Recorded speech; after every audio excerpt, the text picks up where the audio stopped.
Ó Mãe Santíssima, intercedei por nós para que possamos bem compreender os ensinamentos de vosso Divino Filho, nosso Senhor e Salvador Jesus Cristo, e as explicações dos pais da Igreja. Ó Virgem Imaculada, ofereço-vos este trabalho e peço que abençoais aqueles que o ouvirem, e que seja para a maior honra e glória de Deus. Amém. Senhor onipotente, purificai o meu coração e os meus lábios. Vós, que purificastes os lábios do profeta Isaías com carvão em brasa, e dignai-vos, por tal modo, purificar-me com a vossa misericórdia, para que possa dignamente anunciar o vosso santo Evangelho. Por Jesus Cristo nosso Senhor. Amém. Senhor, abençoai-me. Que o Senhor resida no meu coração e nos meus lábios, para que anuncie digna e convenientemente o seu Evangelho. Amém. Evangelho de Nosso Senhor Jesus Cristo, segundo São Lucas. Pregação de João Batista. Como o povo estivesse na expectativa e todos cogitassem em seus corações se João não seria o Cristo, João tomou a palavra e disse a todos: Eu vos batizo com água, mas vem aquele que é mais forte do que eu, do qual não sou digno de desatar a correia das sandálias. Ele vos batizará com o Espírito Santo e com o fogo. Batismo de Jesus. Ora, tendo todo o povo recebido o batismo, e no momento em que Jesus, também batizado, achava-se em oração, o céu se abriu e o Espírito Santo desceu sobre ele em forma corporal, como pomba. E do céu veio uma voz: Tu és o meu filho, eu hoje te gerei. Comentários dos pais da Igreja. Orígenes. Era justo que a João fosse prestada maior referência em relação aos demais homens, porque se distinguiu por sua vida de todos os mortais. Por isso, amavam-no por uma razão muito justa, embora ultrapassasse a medida da caridade. Por isso é dito: como o povo estivesse na expectativa e todos cogitassem em seus corações se João não seria o Cristo. Santo Ambrósio. O que é mais absurdo que aquele que se pensa ser outro não ser crido em si mesmo? Aquele que pensava que viria por uma mulher, não creram que tivesse vindo por uma virgem. E, de fato, o sinal divino do advento do Senhor tinha sido fixado no parto de uma virgem, não de uma mulher. Orígenes. O amor é perigoso se excede a medida. Com efeito, quem ama deve considerar a natureza e as causas do amor, e não amar mais do que o devido, pois, se ultrapassa a medida e o modo da caridade, tanto o que ama como o que é amado estarão em pecado. Expositor grego. João não se gloriou da opinião que tinham dele os homens, nem é visto cobiçando de nenhum modo a primazia, mas abraçou a mais profunda humildade. Por isso segue. João tomou a palavra e disse a todos: Eu vos batizo com água. São Beda. Como respondeu aos que pensavam no segredo dos seus corações que ele era o Cristo, senão porque não somente pensavam, mas também lhe enviaram os sacerdotes e levitas para o interrogar, como declara outro evangelista. Santo Ambrósio. São João conhecia os segredos do coração, mas consideremos em virtude de qual graça. Com efeito, é o dom de Deus que os revela, não o poder humano, o qual antes é auxiliado por um benefício divino capaz de os conhecer por qualquer faculdade natural. Respondeu prontamente e provou que não era o Cristo, porque desempenhava um ministério visível. Pois, como o homem é composto por duas naturezas, a saber, a alma e o corpo, o mistério é consagrado visivelmente no visível, invisivelmente no invisível.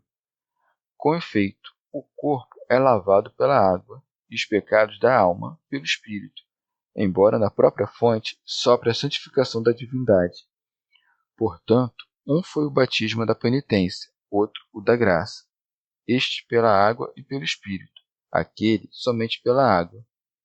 A obra do homem é fazer penitência de seus pecados. O dom de Deus é realizar a graça do mistério. Afastando, pois, toda inveja da majestade de Cristo, declara não por palavras, mas por obras, que não era o Cristo. Por isso segue: mas vem aquele que é mais forte do que eu.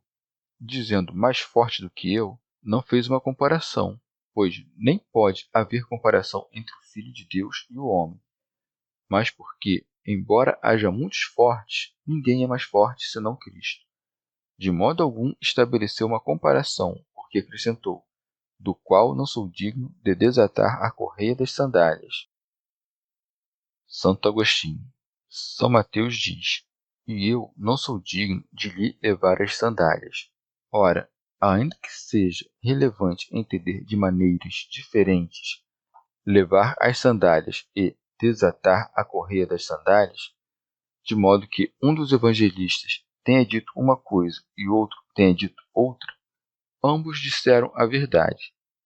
Se João, falando do calçado do Senhor, não tinha outra intenção senão exprimir a excelência do Senhor e a sua humildade, qualquer das coisas que tenha dito, seja sobre desatar a correia dos sapatos, seja sobre levar as sandálias, tem o mesmo significado, porque a menção aos calçados exprime mesmo o significado de humildade. Santo Ambrósio, dizendo, do qual não sou digno de desatar a correia das sandálias, mostra que a graça da pregação foi conferida aos apóstolos, que estão calçados no Evangelho. No entanto, parece dizer isso porque João muitas vezes representa o povo judeu. São Gregório Magno.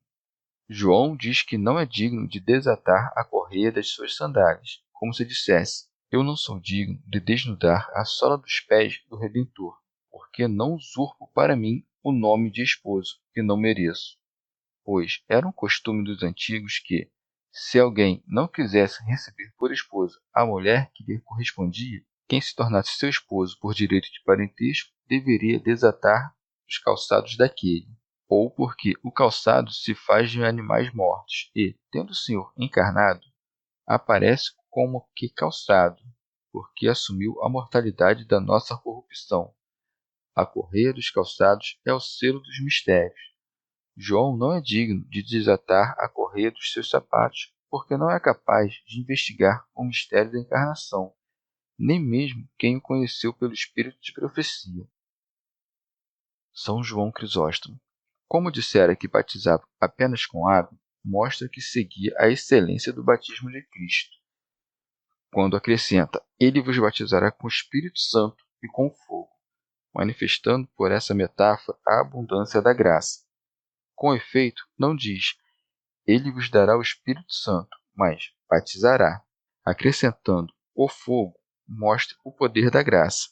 Assim como Cristo chama a graça água, mostrando pelo valor da água a pureza que resulta dela e a imensa consolação que produz nas almas capazes de recebê-la, João, pela palavra fogo, exprime o fervor e a retidão da graça, bem como a destruição dos pecados.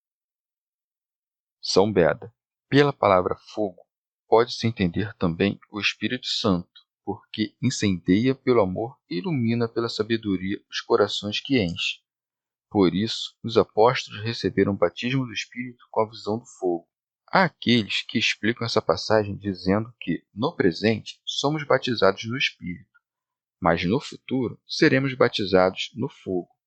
Pois, assim como renascemos da água e do Espírito pela remissão de todos os pecados, do mesmo modo seremos purificados completamente também de certos pecados leves pelo batismo do fogo purificador antes do juízo final. Orígenes. Assim como João esperava junto ao rio Jordão pelos que vinham receber o batismo, repelindo alguns, chamando-os de raça de víboras, recebendo, porém, os que confessavam seus pecados, assim também o Senhor Jesus estará junto ao rio de fogo com a espada flamejante para batizar todo aquele que, depois que partir desta vida, deseja entrar no paraíso e precisa ser purificado. Aquele, porém, que não tiver o sinal dos batismos anteriores, não será batizado no lavatório de fogo. São Basílio. Não devemos crer porque ele diz: vos batizará no Espírito Santo, que é válido o batismo em que somente o nome do Espírito Santo é invocado. Com efeito, é preciso manter sempre intacta a tradição que foi selada pela graça vivificante, pois acrescentar ou diminuir o que quer que seja exclui da vida eterna. Com efeito, assim como cremos, também recebemos o batismo em nome do Pai, do Filho e do Espírito Santo. Expositor grego, dizendo: batizará no Espírito Santo, mostra a abundância da graça e a riqueza do benefício. Santo Ambrósio. Com elegância, Lucas resume aquilo que foi dito por outros. Deixa subentendido, mais que dito de maneira expressa, que o Senhor foi batizado por João.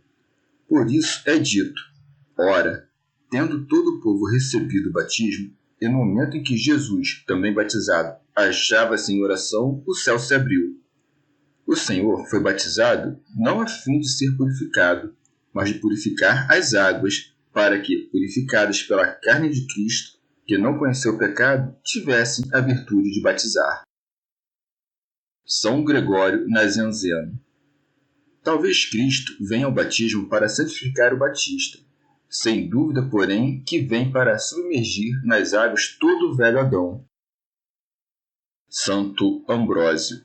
O próprio Senhor esclarece a causa de seu batismo, dizendo: convém que cumpramos assim toda a justiça. Que é, pois, a justiça, senão fazeres primeiro o que queres que os outros te façam, exortando-os com teu exemplo? Portanto, ninguém fuja à pia da graça, pois Cristo não fugiu à pia da penitência. São João Crisóstomo. Havia um batismo judaico que removia a imundícia da carne, não os pecados da consciência. O nosso batismo, porém, separa dos pecados, lava a alma e derrama o espírito em abundância. O batismo de João, por sua vez, era maior que o judaico. Com efeito, não levava os homens à observância de purificações corporais, mas exortava à conversão do vício à virtude. No entanto, era menor que o nosso, porque não concedia o Espírito, nem obtinha a remissão dos pecados, que vem pela graça. Cristo não foi batizado nem pelo batismo judaico, nem pelo nosso batismo, pois não precisava da remissão dos pecados, nem carecia do Espírito Santo à sua carne, que foi concebida desde o princípio pelo Espírito Santo. Foi, contudo, batizado por João Batista, para que, pela própria natureza do batismo, saibas que não foi batizado nem por causa do pecado, nem porque necessitasse do dom do Espírito Santo. Diz, pois, Jesus, também batizado, achava-se em oração, para que compreendas que, uma vez recebido o batismo, convém orar sem cessar. São Beda. Embora os pecados sejam todos perdoados no batismo, a fraqueza da carne terrena ainda não é fortalecida. Tendo atravessado o Mar Vermelho, alegramo-nos vendo os egípcios submersos. Mas no deserto da vida neste mundo encontramos outros inimigos, que devem ser vencidos com o nosso suor, sob o guiamento de Cristo, até que cheguemos à nossa pátria. São João Crisóstomo. Diz: o céu se abriu como se até então estivesse fechado. O redil celeste e o terreno já haviam sido reunidos. Existindo um único pastor, abriu-se o céu, e o homem terreno juntou-se aos anjos. São Beda. O céu não se abriu para aquele cujos olhos conheciam as coisas interiores, mas aqui se manifesta o poder do batismo. Para aquele que sai do batismo, abrem-se as portas do reino dos céus, e quando as águas frias banham a carne inocente, é destruída a espada flamejante que nos ameaçava. São João Crisóstomo. O Espírito Santo desce sobre Cristo, o primeiro entre nós homens, para estar primeiro em Cristo, que não o recebeu para si, mas para nós. Por isso segue, e o Espírito Santo desceu sobre ele em forma corporal, como pomba. Ninguém pense que o recebeu porque não o possuía, pois ele mesmo, enquanto Deus, o enviava do alto e, enquanto homem, o recebia aqui embaixo. Portanto, o Espírito voou dele para ele, da sua divindade para a sua humanidade. Santo Agostinho. É o maior dos absurdos crer que, já tendo 30 anos, recebesse o Espírito Santo. Ele vem ser batizado sem pecado, mas não sem o Espírito Santo. Com efeito, se de João for escrito, será cheio do Espírito Santo desde o ventre de sua mãe, o que se deve crer de Cristo, cuja carne mesma não foi concebida carnalmente, mas espiritualmente? Aqui, portanto, ele se dignou prefigurar o seu corpo, isto é, a sua igreja, na qual os batizados recebem o Espírito Santo. São João Crisóstomo. Aquele batismo tinha um sabor em parte antigo, em parte novo.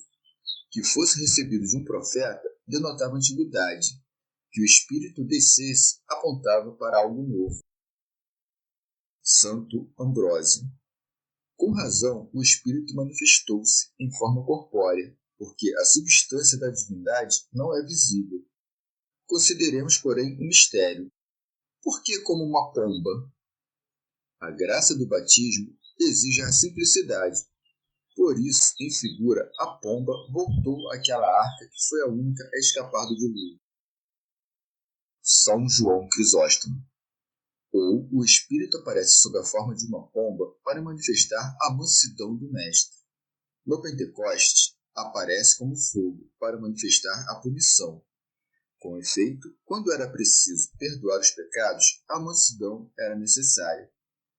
Já tendo, porém, recebido a graça, resta-nos o tempo do exame e do julgamento. São Cipriano. A pomba é um animal simples e alegre, sem veneno amargo, sem mordida feroz, sem unhas dilacerantes. Ama as moradas dos homens. Sabe viver em uma só casa. Quando geram filhos, criam-nos juntos. Quando viajam, voam lado a lado. Levam a vida em comunidade. Selam a concórdia com o beijo da paz. Cumprem em todas as coisas a lei da unanimidade. São João Crisóstomo. De fato, Cristo havia se manifestado em seu nascimento por diversos oráculos. Como, porém, os homens não os quiseram ouvir, tendo permanecido escondido nesse meio tempo, revelou-se novamente, em um segundo nascimento, de maneira mais clara. Não eram desta vez as estrelas, mas o Pai que o indicava nas águas do Jordão, e o Espírito voava sobre ele, derramando aquela voz sobre a cabeça daquele que era batizado. Por isso segue, e do céu veio uma voz: Tu és o meu filho, eu hoje te gerei. Santo Ambrósio. Vimos o Espírito, mas sob a forma corporal, e o Pai, que não podemos ver, ouvimos. Com efeito, o Pai é invisível, mas também o Filho é invisível segundo a sua divindade. Quis, porém, mostrar-se sob forma corpórea. Como o Pai não assumiu um corpo, quis fazer-nos saber que estava presente no Filho, dizendo: Tu és o meu Filho. Santo Atanásio. A Sagrada Escritura pode exprimir duas coisas pelo nome Filho. Uma, como quando no Evangelho de João é dito: Deixei-lhes o poder de se fazerem filhos de Deus. Outra, como quando se diz que Isaque é filho de Abraão. Cristo, pois, não é chamado simplesmente um filho de Deus, mas é acrescido o artigo o, para que compreendamos que somente ele é o Filho, verdadeiramente, e segundo a natureza. Por isso também é chamado o unigênito. Com efeito, se de acordo com a loucura de Ario é chamado filho, assim como os que obtêm esse nome pela graça, em nada se diferenciaria de nós. Não há, portanto, alternativa senão confessar que, de acordo com o segundo sentido, Cristo é filho de Deus como Isaque é filho de Abraão. Com efeito, o que é gerado naturalmente e não toma sua origem de fora é filho segundo a natureza. Mas o nascimento do filho é passível como o do homem? De forma alguma. Como Deus é indivisível, é pai do filho impassivelmente. Por isso é dito o verbo do pai, porque nem mesmo o verbo humano é produzido passivelmente. E como a natureza divina é simples, o filho do pai é único.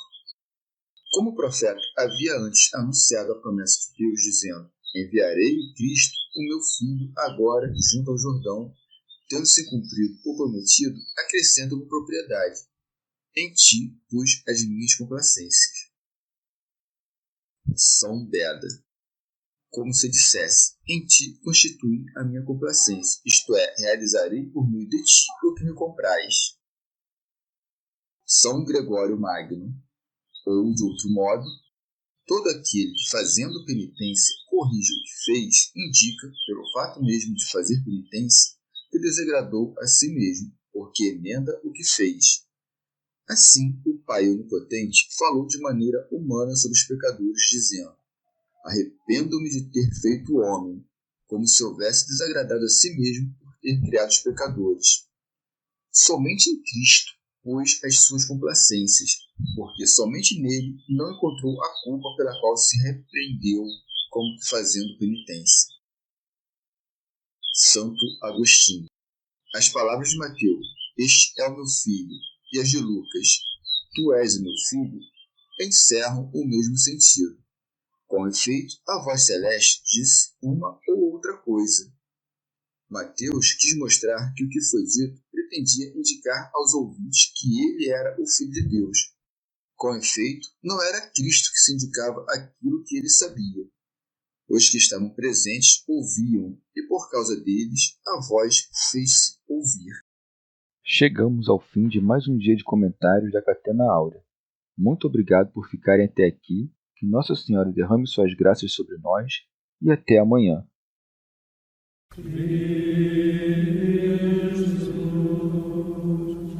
Vae,